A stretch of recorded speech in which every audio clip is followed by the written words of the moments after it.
今天的关键对话，我们要带您讨论在这几年以来业界高度关注的问题——中国的红色供应链现在来势汹汹。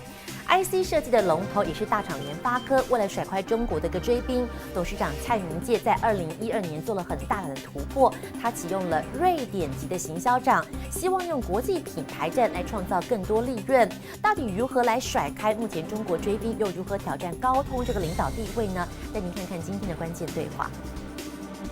关键时刻掌握关键对话，看看我背后这个场景是不是很像一个社区吗？你能想象这是过去冷静低调的一个高科技公司联发科吗？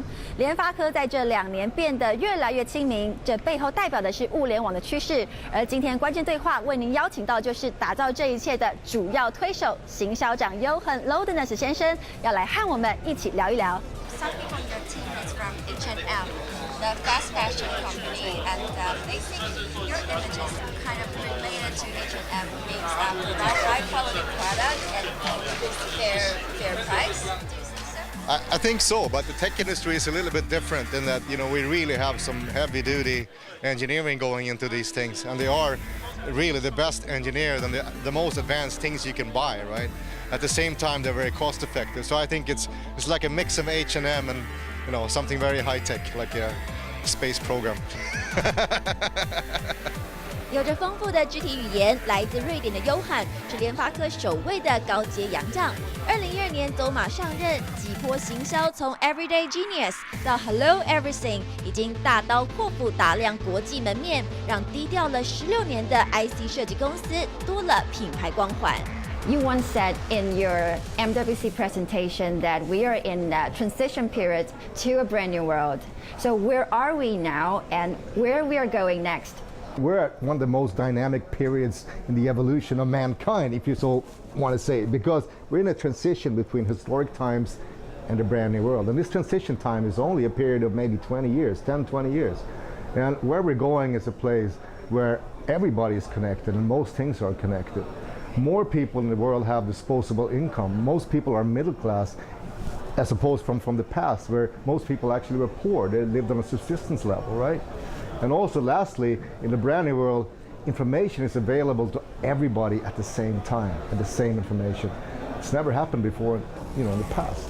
联发科看到了一个超级中阶市场的崛起，全球有更多人进入中产阶级，有闲钱追求科技生活，科技渴望在2025年进入一个崭新的时代。We're really moving to a unified device cluster, we call it, right? So you as an individual, you will have your own set of hardware devices, your smartphone and all the IoT things around you, perhaps a car or anything in your home or other things.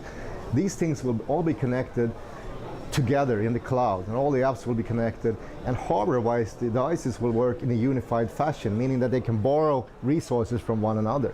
So they really will act as one hardware device, a virtual device being distributed around you. The other interesting thing is this personal cluster is unique to you.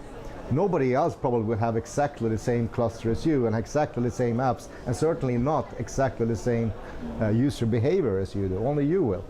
So there's a lot of interesting data that can come out of this.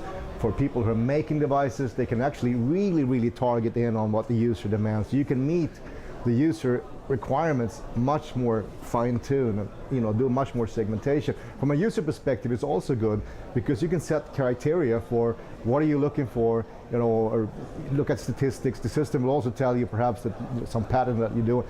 And as these products are developed, you may not even have to buy them. They may just appear at your doorstep. If we focus on the present, you launched the first deca-core chip ahead of your competitors. Will this bring any significant effect on your business?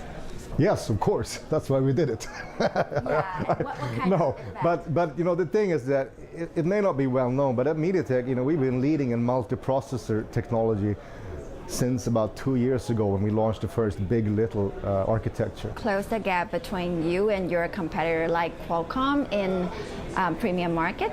I think that gap has vanished, right, in a way, because I think Qualcomm had the lead on MediaTek and modem technology, and we had the lead on them in multimedia.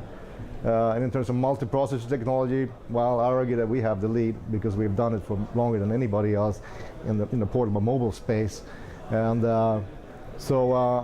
Yeah, and also, I mean, I was at Qualcomm for the first 10 years of their business, being part of the journey from basically nowhere to market leadership. And so I think MediaTek, in a way, we're in a very good position, of course, to grow our markets and become that next leader in the industry. Speaking of challenge, a report once wrote, "Hello China, goodbye Taiwan," referring to the rise of Chinese supply chains threatens Taiwanese companies. And Chinese government fostered their own IC design company, directly challenging your status in China. Yeah, tell me how MediaTek will respond to this. This industry is very competitive, regardless of who you're competing with, right? So I think it's much more important, again, you stay focused on your vision, making your products better, making it easier for your customers to use your products, and things will happen. You can never stop. You have to be relentless. And of course, part of it is that you look at your competitors and see what to do, but quite frankly, we are not driven by what they do. Thank you, Johan. 未来的世界，普通的日常用品也可以科技化。每个人，你只要有新的想法，也有机会变成制造者。你准备好去找你的新机会了吗？